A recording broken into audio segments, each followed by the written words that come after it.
Exercise 1.4ல first problem. இந்த problem மாதிரியே நம்ம ஆல்ரெடி எக்ஸாம்பிளில் பார்த்துருக்கோம். என்னென்னா டெக்னாலஜி மேட்ரிக்ஸ் கொடுத்துருவாங்க. இதை வந்து ஹாக்கின்ஸ் சைமன் கண்டிஷனை சாட்டிஸ்ஃபை பண்ணுதா அப்படின்றத நம்மளை டெஸ்ட் பண்ணி பார்க்க சொல்லியிருக்காங்க. சரிங்களா? இப்போ இந்த கண்டிஷன் சாட்டிஸ்ஃபை பண்ணணும்னா உங்களுக்கு 2 சப்டிவிஷன்ஸ் சொல்லியிருந்தேன். ஒன்று வந்து I-Bயோட மெயின் டயக்னல் எலமெண்ட்ஸ் பாசிட்டிவாக இருக்கணும். அதே மாதிரி இதுக்கு டிட்டர்மினன்ட் எடுத்தோன்னா அந்த வேல்யூவும் என்னவாக இருக்கணும் அப்படின்னா பாசிட்டிவாக இருக்கணும் அப்படின்னு சொல்லியிருந்தோம். இந்த 2 கண்டிஷன் சாட்டிஸ்ஃபை ஆகுதா அப்படின்றத நம்ம இப்போ பார்க்க போகிறோம். எக்ஸசைஸ் 1.4 ஃபஸ்ட்டு ப்ராப்ளமோட சொல்யூஷன்ஸ். அவங்க கொடுத்துருது அந்த டெக்னாலஜி மேட்ரிக்ஸை கேபிட்டல் B அப்படின்னு எழுதியிருக்கேன். இப்போ அந்த கண்டிஷனை சாட்டிஸ்ஃபை பண்ணுதா அப்படின்றது ஃபஸ்ட்டு பார்க்குறதுக்கு ஃபஸ்ட்டு I-Bயோட டயக்னல் எலமெண்ட்ஸ் பார்க்க போகிறேன். அப்போ I அப்படின்றது 1 0 0 1 மைனஸ் அவங்க கொடுத்த B மேட்ரிக்ஸ் 0.50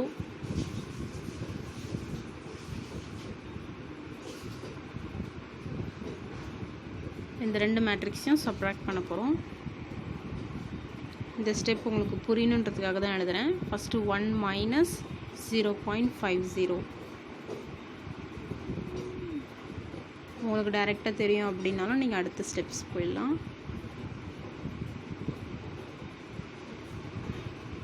சரிங்களா? அந்தந்த எலமெண்ட்டோட மைனஸ் போட்டிருக்கேன். இப்போ 1 மைனஸ் 0.50னா இட் இஸ் ஆப்வியஸ்லி 0.50.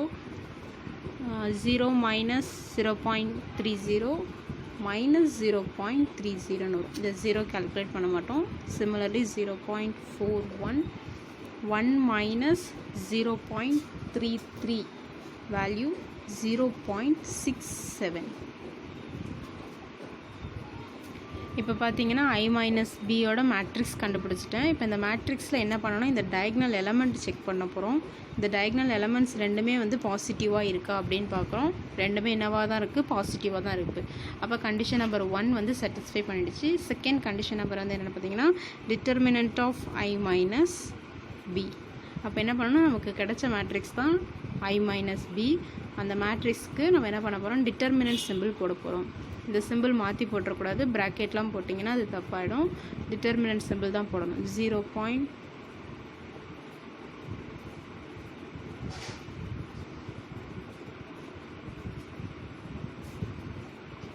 நம்ம கண்டுபிடிச்ச மேட்ரிக்ஸுக்கு நான் என்ன பண்ணியிருக்கேன், டிட்டர்மினன்ட் போட்டிருக்கேன். இப்போ என்ன வரணும் அப்படின்னு பார்த்தீங்கன்னா இதை சால்வ் பண்ணி வரக்கூடிய ஆன்சர் வந்து பாசிட்டிவாக வரணும். அதை நம்ம செக் பண்ண போகிறோம். நம்ம ஃபஸ்ட்டு மல்டிப்ளை பண்ணக்கூடிய டைரெக்ஷன் 0.67 இன்ட்டு 0.50. ப்ராக்கெட்டும் போடலாம், இல்லைன்னா டாட் வச்சாலும் அதுக்கு ப்ராடக்ட் மல்டிப்ளிகேஷன்ஸ் மீனிங் தான். சரிங்களா? இப்போ இது ரெண்டுமே மல்டிப்ளை பண்ணியாச்சு. ஃபார்முலாவில் வரக்கூடிய மைனஸ் அகெயின் நான் என்ன பண்ணுறேன், இதுலேயும் வேணால் உங்களுக்கு புரியணுன்னா எழுதிக்கோங்க. மைனஸோட மைனஸ் ஆஃப் 0.41. இப்போ இது ரெண்டுமே மல்டிப்ளை பண்ணோம் அப்படின்னா நமக்கு 0.335. இப்போ இதில் பார்த்தீங்கன்னா இதுவும் மைனஸ் இதுவும் minus, minus into minus plus ஆகும். இப்போ நாங்கள் வெளியே இருக்கக்கூடிய மைனஸோடு நம்ம சிம்பிளிஃபை பண்ணும்போது minus into plus again minus. இப்போ இது ரெண்டுமே நம்பர்ஸ் மல்டிப்ளை பண்ணிங்க அப்படின்னா உங்களுக்கு ஆன்சர் 0.123. நார்மலாக எப்பவும் போல் நம்பர் மட்டும் போட்டு மல்டிப்ளை பண்ணிவிட்டு கூட என்ன பண்ணலாம், இதில் 2 நம்பர்ஸ் தள்ளி புள்ளி பாயிண்ட் இருக்குது, இதுலேயும் 2 நம்பர்ஸ் தள்ளி பாயிண்ட் இருக்குது. அதெல்லாம் நம்ம என்ன பண்ண போகிறோம், டோட்டலாக 4 நம்பர்ஸ் தள்ளி நம்ம என்ன பண்ணுவோம், பாயிண்ட் வைப்போம். சரிங்களா? அது பாயிண்ட் எல்லாம் உங்களுக்கு தெரியும்னு நினைக்கிறேன். இப்போ இது ரெண்டுமே மல்டிப்ளை பண்ணி ஆன்சர்ஸ் போட்டேன். இந்த 2 நம்பர்ஸ் மல்டிப்ளை பண்ணி ஆன்சர்ஸ் போட்டேன். இப்போ இது ரெண்டுமே மைனஸ் பண்ணேன் அப்படின்னா எனக்கு 0.212 மேக்ஸிமம் நம்பர்னு பார்த்தீங்கன்னா இதுதான் மேக்ஸிமம் நம்பர். அதோட சிம்பிள் ப்ளஸ். அப்புறம் நமக்கு வரக்கூடிய ஆன்சர் நமக்கு ப்ளஸ் தான் வரும். Which is greater than or equal to 0. இந்த சிம்பிள் போடணும்னு அவசியம் இல்லை, நமக்கு பாசிட்டிவில் வருதா அப்படின்றத பார்த்தா கூட போதும். சரிங்களா? டிட்டர்மினன்ட் ஆஃப் I-B அப்படின்றது which is greater than or equal to 0. அப்போ கண்டிஷன் நம்பர் 2வும் என்ன ஆகிடுச்சு அப்படின்னா சாட்டிஸ்ஃபை ஆகிடுச்சு. அப்போ ஹாக்கின்ஸ் சைமன் கண்டிஷனை இது சாட்டிஸ்ஃபை பண்ணிடுச்சு அப்படின்னு எழுதினா போதும். இப்போ இதுலேருந்து மெயினாக பாருங்கள், பீன்ற மேட்ரிக்ஸ் கொடுத்தாங்க. கண்டிஷன் நம்பர் 1 செக் பண்ணேன். Diagonal elements main diagonal elements பாசிட்டிவாக இருந்தது. கண்டிஷன் நம்பர் 2 அதுக்கு டிட்டர்மினன்ட் கண்டுபிடிக்கும் போது which is greater than or equal to 0ன்னு வந்ததால் செகண்ட் கண்டிஷன் என்ன ஆகிடுச்சு அப்படின்னா சாட்டிஸ்ஃபை ஆகிடுச்சு. உங்களுக்கு மெயினாக இந்த எக்ஸசைஸ் ஃபுல்லாகவே என்ன தெரியணும் அப்படின்னு பார்த்தீங்கன்னா என்ன கண்டிஷன்ஸ் ப்ரூவ் பண்ணணும், நம்ம அந்த கண்டிஷனில் எப்படி இந்த சப்ராக்ஷன்ஸ்லாம் எப்படி பண்ணுறது அப்படின்றதெல்லாம் உங்களுக்கு தெரிஞ்சாலே போதும். அப்புறம் வந்து பார்த்திங்கன்னா வேர்ட்ஸ் ப்ராப்ளமில் இருக்கிறதுலேருந்து நீங்கள் என்ன பண்ணணும், அந்த பி மேட்ரிக்ஸை எப்படி கொண்டு வரது அப்படின்னு தெரிஞ்சுக்கிட்டிங்கனாலே போதும். நெக்ஸ்ட்டு செகண்ட் ப்ராப்ளமும் தேர்ட் ப்ராப்ளமும் நம்ம ஃபஸ்ட்டு ஒன்னில் போட்ட மாதிரியே தான். அந்த மேட்ரிக்ஸ் கொடுத்துட்டாங்க, நம்ம 2 கண்டிஷன்ஸ் வந்து சாட்டிஸ்ஃபை பண்ணுதா அப்படின்னு பார்த்தா போதும். சரிங்களா? இப்போ ஃபோர்த் ப்ராப்ளம் பார்த்திங்கன்னா நம்ம ஸ்டீல் எக்ஸாம்பிளில் ஸ்டீல் ஒரு ப்ராப்ளம் பார்த்தோம். சிமிலர்லி இப்போ இந்த ப்ராப்ளமும் அப்படி தான். 2 commodities A and B. Commodities வந்து ரெண்டு கமாடிட்டிஸ்க்கு ஒரு கமாடிட்டிஸ் ஏனும் செகண்ட் கமாடிட்டிஸ் B அப்படின்னு நேம் கொடுத்துருக்காங்க. 2 commodities A and B are produced such that 0.4 tons of A and 0.7 tons of B are required to produce a ton of A. Similarly அதே மாதிரி Bக்கும் கொடுத்துருக்காங்க. சரிங்களா? Write down the technology matrix. First எடுத்தோன்னே என்ன பண்ணணும், நம்ம இந்த டெக்னாலஜி மேட்ரிக்ஸை எழுதணும். அதுக்கடுத்து என்ன கொடுத்துருக்காங்கன்னா, if 6.8 tons of A and 10.2 tons of B are required. நமக்கு டிமாண்ட் பண்ணியிருக்காங்க. A வந்து இவ்வளோ டன்ஸ் இருக்குது, B இருந்து இவ்வளோ டன்ஸ் இருக்குது அப்படின்னா find the cross productions of both them. சரிங்களா? இப்போ நம்ம என்ன பண்ணணும், அந்த பாக்ஸ் எப்படி எழுதுறது அப்படின்னு முதல்ல பார்த்துடலாம். ஃபஸ்ட்டு நான் ப்ராடக்ட் A, ப்ராடக்ட் B, அதே மாதிரி ப்ராடக்ட் A, ப்ராடக்ட் B, அவங்க பண்ணக்கூடிய அந்த டிமாண்ட் வந்து எவ்வளோ அப்படின்றத இங்கே நம்ம எழுதிக்கலாம். சரிங்களா?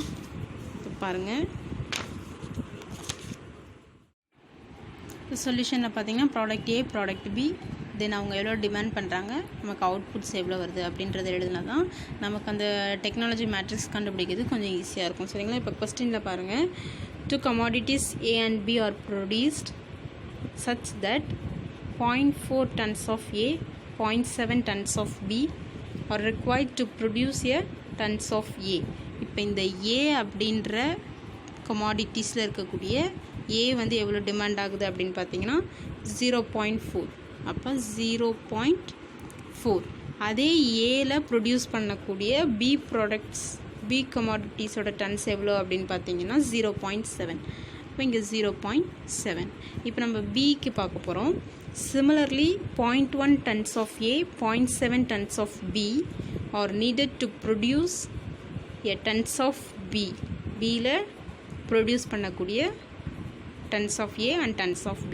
அப்போ என்ன பண்ண போகிறோம், இங்கே 0.1 for A. சரிங்களா? தென் 0.7 tons of B, 0.7 tons of B. இப்போ அவங்க டிமாண்ட் பண்ணியிருக்கக்கூடியது என்ன அப்படின்னு பார்த்தீங்கன்னா, ஏல அவங்க டிமாண்ட் பண்ணது 6.8. அப்போ ஏல அவங்க டிமாண்ட் பண்ணது 6.8. பியில் அவங்க டிமாண்ட் பண்ணியிருக்கிறது 10.2. 10.2. நமக்கு இதில் அவுட்புட்ஸ் பார்த்தீங்க அப்படின்னா ஏ டன்ஸ் ஆஃப் ஏ. அப்போ ஒரு டன்ஸ் அப்படின்னா அதனோட வேல்யூஸ் கொடுத்துருக்காங்க. சரிங்களா? இப்போ அவுட்புட்ஸ் அப்படின்றது நமக்கு இங்கே 1 தான் வரும். இப்போ நம்ம டெக்னாலஜி மேட்ரிக்ஸ் கண்டுபிடிக்கணும் அப்படின்னா நமக்கு B11 வேணும். B11 வேணும்னா அதுக்கு A11 டிவைடட் பை X1. நமக்கு ஆல்ரெடி தெரியும் அவுட்புட் வந்து X1, X2. இது வந்து நம்ம A11, A12, A21, A22. சரிங்களா? இப்போ இந்த டிமாண்ட் வந்து நம்ம அதை கேபிட்டல் டி போடும்போது நம்ம ஸ்மால் d1 d2 நம்ம கன்சிடர் பண்ணிக்கலாம். ஃபஸ்ட்டு சப்டிவிஷன் நம்ம என்ன பண்ண போகிறோம், அந்த கேபிட்டல் பி கண்டுபிடிக்க போகிறோம். இப்போ இதை நீங்கள் அப்ளை பண்ணிங்கன்னா A11 அப்படின்றது 0.4 டிவைடட் பை 1 தான் வரும், which is equal to 0.4. அதனால் இந்த மாதிரி அவுட்புட்ஸ் வந்து 1 வரும்போது நீங்கள் இந்த மாதிரி ஸ்டெப்ஸ் போடணுன்ற அவசியம் இல்லை. டேரெக்டாகவே என்ன பண்ணலாம், பி மேட்ரிக்ஸை எழுதிடலாம். என்ன வரும், 0.4, 0.1, 0.7, 0.7. இப்போ சப்டிவிஷன் நம்பர் 1 என்ன சொல்லியிருந்தாங்க, டெக்னாலஜி மேட்ரிக்ஸ் ஃபைண்ட் பண்ண சொல்லியிருந்தாங்க. நம்ம டெக்னாலஜி மேட்ரிக்ஸ் கண்டுபிடிச்சிட்டோம். செகண்ட் என்ன பண்ண சொல்லியிருக்காங்க, இந்த ஏன்றதுக்கு இவ்வளோ டன்ஸ், பிக்கு இவ்வளோ டன்ஸ் இருக்கும்போது அந்த கிராஸ் ப்ரொடெக்ஷன்ஸ் என்ன அப்படின்றத நம்ம கண்டுபிடிக்க போகிறோம்.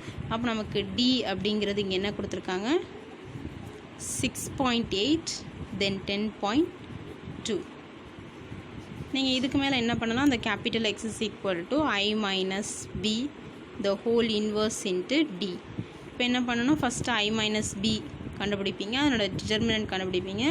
அடுத்து அட்ஜாயிண்ட், இன்வர்ஸில் வந்து அட்ஜாயிண்ட் தேவைப்பட்டதால் அட்ஜாயிண்ட் கண்டுபிடிச்சிட்டு இந்த ஃபார்முலாவில் அப்ளை பண்ண பிறகு டியோட டிமாண்ட் வேல்யூஸ் எடுத்துகிட்டு வந்து நம்ம இதுக்கு முன்னாடி பார்த்த ப்ராப்ளம்ஸில் பார்த்த மாதிரியே நம்ம என்ன பண்ணோமோ மல்டிப்ளை பண்ணிங்கன்னா உங்களுக்கு ஆன்சர்ஸ் கிடச்சிரும். சரிங்களா? இப்போ இதில் என்ன மெயினாக அப்படின்னா இந்த வேர்ட்ஸ்லேருந்து நீங்கள் இந்த பாக்ஸ் எழுதிட்டு அந்த பாக்ஸ்லேருந்து இந்த ஃபார்முலாக்கு என்னென்ன தேவை எது அப்படின்றத நீங்கள் ஃபைன் பண்ணிட்டீங்கன்னா நம்ம ஆஸ் யூஷுவல் எப்போவுமே போடுற மாதிரி என்ன பண்ணணும், அந்த டிட்டர்மினன்ட் கண்டுபிடிக்கிறது, பாசிட்டிவ் வேல்யூஸ் வருதா அப்படின்றதெல்லாம் நம்ம கொஸ்டினில் என்ன கேட்டிருக்காங்களோ அதுக்கேற்ற மாதிரி நம்ம என்ன பண்ணலாம் அப்படின்னா அந்த கிவன்லேருந்து நம்ம கண்டுபிடிக்கலாம். சரிங்களா?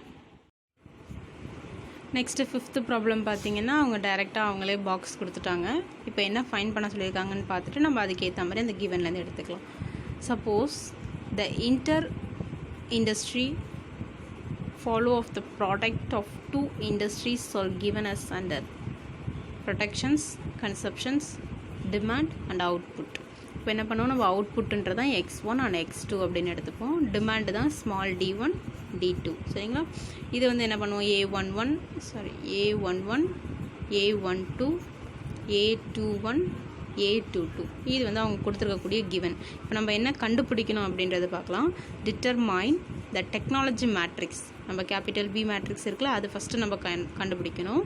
And test Hawkins Simon conditions for the viability of the system. அப்போ என்ன பண்ணணும், அந்த 2 கண்டிஷன்ஸை சாட்டிஸ்ஃபை பண்ணுதா அப்படின்றது நம்ம செக் பண்ணணும். ஃபஸ்ட்டு வந்து பி மேட்ரிக்ஸ் கண்டுபிடிக்கணும், அந்த 2 கண்டிஷன்ஸை சாட்டிஸ்ஃபை பண்ணுதா அப்படின்றது செகண்ட் கண்டுபிடிக்க சொல்லியிருக்காங்க.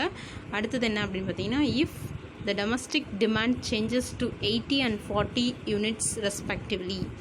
அதாவது இப்போ இந்த 50 and 13 கொடுத்துருக்கிறது நமக்கு அந்த 80 and 40 யூனிட்ஸாக சேஞ்ச் ஆச்சுன்னா what should be cross outputs of each sector in order to meet the new demands. அப்போ என்ன பண்ணணும், நம்ம இந்த capital X is equal to I minus B the whole inverse into D. இந்த டீயில் என்ன பண்ணணும், நம்ம சேஞ்ச் பண்ணி 80 and 40 அப்படின்னு போட்டு இந்த இது நம்ம சால்வ் பண்ணோம்னா கேபிட்டல் எக்ஸ் இன்வெர்ஸ் கண்டுபிடிக்கணும். இப்போ டியோட மேட்ரிக்ஸோட ரெண்டுமே மல்டிப்ளை பண்ணி கண்டுபிடிக்கிறது. அப்போ இதுவும் நம்ம என்ன பண்ண சொல்லியிருக்காங்க, ஃபைன் பண்ண சொல்லியிருக்காங்க. அப்போ நம்ம 3 கண்டுபிடிக்கணும். என்னென்னா ஃபஸ்ட்டு டெக்னாலஜி மேட்ரிக்ஸ், இந்த கிவன் வச்சு நம்ம டெக்னாலஜி மேட்ரிக்ஸ் ஈஸியாக கண்டுபிடிச்சிடலாம். அடுத்து அந்த 2 கண்டிஷன் சாட்டிஸ்ஃபை ஆகுதா. கண்டிஷன் நம்பர் 1 என்ன, அந்த I minus B வந்து அந்த I minus Bயோட மேட்ரிக்ஸில் இருக்கக்கூடிய மெயின் டயக்னல்ஸ் வந்து பாசிட்டிவாக இருக்கா அப்படின்றது தான் கண்டிஷன் நம்பர் 1. கண்டிஷன் நம்பர் 2 அதுக்கு டிட்டர்மினன்ட் எடுத்தால் அது வந்து பாசிட்டிவ் வேல்யூஸாக வருதா அப்படின்றது கண்டிஷன் நம்பர் 2. இப்போ இந்த 2 கண்டிஷனையும் சாட்டிஸ்ஃபை பண்ணணும். தென் இந்த capital X is equal to X minus with whole inverse into டின்றது அவங்க கொடுத்த டிமாண்ட் 80 and 40 போட்டு நம்ம என்ன பண்ணுவோம், இதை மல்டிப்ளை பண்ணி சால்வ் பண்ணுவோம். இந்த 3 கண்டிஷனை நம்ம என்ன பண்ண சொல்லியிருக்காங்க, 5th ப்ராப்ளமில் சால்வ் பண்ண சொல்லியிருக்காங்க. சரிங்களா? இப்போ கொஸ்டின் நம்பர் 6 பார்த்தீங்கன்னா, you are given the following transaction matrix for a 2 sector economy. இப்போ செக்டார் 2 செக்டார்ஸ்க்கு கொடுத்துருக்காங்க, செக்டார் 1 செக்டார் 2. அதில் இருக்கக்கூடிய சேல்ஸ் ஆஃப் செக்டார் 1ஓடது என்ன, செக்டார் 2ஓடது என்ன, டிமாண்ட் கொடுத்துருக்காங்க, அவுட்புட் கொடுத்துருக்காங்க. ஆஸ் யூஷுவல் அவுட்புட்ன்றது x1 x2 d1 d2. இது வந்து a11 a12 a21 a22. சரிங்களா? இப்போ என்ன ஃபைன் பண்ணணும் அப்படின்னு பாருங்கள். சப்டிவிஷன் நம்பர் 1ல் என்ன கொடுத்துருக்காங்கன்னா, ரைட் த டெக்னாலஜி மேட்ரிக்ஸ், அந்த கேபிட்டல் பி மேட்ரிக்ஸ் கண்டுபிடிக்கணும். நம்ம இந்த கிவன் வச்சு நம்ம என்ன பண்ணலாம், பி மேட்ரிக்ஸ் கண்டுபிடிச்சிடலாம். சப்டிவிஷன் நம்பர் 2 என்ன அப்படின்னு பார்த்தீங்கன்னா, determine the output when the final demand for the output sector 1 alone increases to 23 units. என்ன சொல்கிறாங்கன்னா, அவுட்புட் கண்டுபிடிக்க போகிறோம் எப்போ அப்படின்னு பார்த்தீங்கன்னா, இந்த ஃபைனல் டிமாண்டில் இருக்கக்கூடிய செக்டார் 1ஓட டிமாண்டு மட்டும் 13லேருந்து 23 இன்க்ரீஸ் ஆகிருக்கு அப்படின்னு சொல்கிறாங்க. டிமாண்ட் 2ல் எந்த ஒரு இன்க்ரீஸுமே ஆகலை. டிமாண்டுன்றேன் செக்டார் 2ல் எந்த டிமாண்டுமே சேஞ்ச் ஆகலை. செக்டார் 1ல் இருக்கக்கூடியது மட்டும் என்ன பண்ணுறாங்க அப்படின்னா, இன்க்ரீசஸ் டு 23 யூனிட்ஸ். 13 அப்படின்றது 23 யூனிட்ஸாக சேஞ்ச் ஆயிடுச்சுன்னா அதனோட அவுட்புட்ஸ் என்ன அப்படின்னு கேட்குறாங்க. அப்போ இதுலேருந்து நம்ம என்ன கண்டுபிடிக்கணும்னா, X is equal to I minus B the whole inverse into Dன்னு போடுவோம். இந்த Dன்ற மேட்ரிக்ஸ் என்ன வரும் அப்படின்னு பார்த்தீங்கன்னா 23 and 3. அவங்க சொன்னது செக்டார் 1ல் மட்டும்தான் இன்க்ரீஸ் ஆகுதுன்னு சொல்கிறாங்க. செக்டார் 2ல் எந்த ஒரு சேஞ்சஸுமே ஆகலை, எந்த ஒரு இன்க்ரீஸும் ஆகலை. சரிங்களா? இப்போ இந்த Dன்றது இந்த மேட்ரிக்ஸ் தான். இப்போ இந்த மேட்ரிக்ஸ் வச்சுட்டு நம்ம as usual I minus B the whole inverse formula apply பண்ணி மேட்ரிக்ஸ் கண்டுபிடிச்சிட்டு இந்த மேட்ரிக்ஸோட மல்டிப்ளை பண்ணணும். நமக்கு செகண்ட் சப்டிவிஷன் முடிஞ்சிச்சு. நெக்ஸ்ட்டு 7th ப்ராப்ளம் பார்த்தீங்கன்னா அதுலேயும் எந்த ஒரு சேஞ்சஸ்லாம் இல்லை. அதே மாதிரி செக்டார்ஸ் கொடுத்துருக்காங்க, டிமாண்ட்ஸ் கொடுத்துருக்காங்க, அவுட்புட் கொடுத்துருக்காங்க. x1 x2 d1 d2 a11 a12 a21 a22 இது அவங்க கொடுத்துருக்கக்கூடிய கிவன். சரிங்களா? இப்போ என்ன பண்ணணும் அப்படின்னா find the cross output when the domestic demand changes to 12 for x and 18 for y. அதாவது இந்த 10ன்றது என்னவாக மாறும்னா 12ஆக மாறுது, இந்த 15ன்றது 8ஆக மாறுது. அப்போ டிமாண்ட் வந்து சேஞ்ச் ஆகுது. சேஞ்ச் ஆகும்போது அதனோட அவுட்புட் என்ன அப்படின்னு கேட்டிருக்காங்க. அப்போ இதில் என்ன ஃபைண்ட் பண்ண சொல்லியிருக்காங்கன்னா x is equal to I minus b the whole inverse into d. d matrix வந்து இவங்க கொடுத்துருக்க 12 and 18 எடுத்துப்போம். அப்போ என்ன பண்ணணும், கண்டிப்பாக பி மேட்ரிக்ஸ் கண்டுபிடிக்கணும். பி மேட்ரிக்ஸ் கண்டுபிடிச்சா தான் நம்ம என்ன பண்ணணும், இதில் அப்ளை பண்ணவே முடியும். அப்போ இந்த கிவன் வச்சு நம்ம பி மேட்ரிக்ஸ் கண்டுபிடிச்சிடலாம். அந்த ஐ மைனஸ் பியோட மல்டிப்ளை பண்ணோன்னா அது யூஸ் பண்ணி நம்ம என்ன பண்ணலாம், இன்வெர்ஸ் ஃபார்முலாவுக்கு என்னென்ன வேணுமோ அதோட டிட்டர்மினன்ட் கண்டுபிடிக்கணும், அட்ஜாயிண்ட் கண்டுபிடிக்கணும், அதெல்லாமே கண்டுபிடிச்சி இந்த ஃபார்முலா அப்ளை பண்ணி தென் இதை டி மேட்ரிக்ஸோட மல்டிப்ளை பண்ணணும். நமக்கு இவங்க கேட்ட அவுட்புட்ஸ் வந்து நமக்கு கிடச்சிரும். சரிங்களா?